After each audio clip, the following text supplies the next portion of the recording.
আসসালামু আলাইকুম। আপনাদের সবাইকে স্বাগতম কুরআনের মেসেজ সিরিজের প্রথম পর্বে। আজ আমরা আলোচনা করব সূরা ফাতিহা নিয়ে, যা পবিত্র কুরআনের প্রথম সূরা। সূরা ফাতিহার বাংলা অর্থ। শুরু করছি আল্লাহর নামে, যিনি পরম করুণাময়, অতি দয়ালু।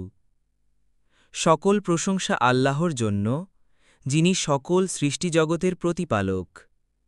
তিনি পরম করুণাময়, অতি দয়ালু, বিচার দিনের মালিক।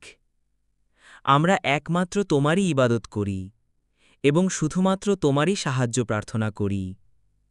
আমাদেরকে সরল পথে পরিচালিত করো, তাদের পথে যাদেরকে তুমি নিয়ামত দান করেছ, তাদের পথে নয় যাদের প্রতি তোমার গজব নাজিল হয়েছে এবং যারা পথভ্রষ্ট।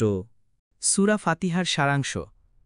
এই সূরায় আল্লাহর প্রশংসা, তার করুণা ও দয়ার কথা উল্লেখ করা হয়েছে।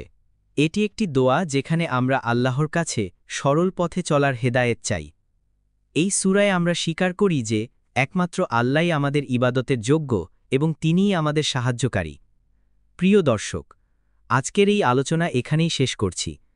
আপনারা যদি এই ধরনের আরও ভিডিও দেখতে চান, তাহলে অনুগ্রহ করে আমাদের চ্যানেলটি সাবস্ক্রাইব করুন এবং বেল আইকনে ক্লিক করুন। আল্লাহ হাফেজ।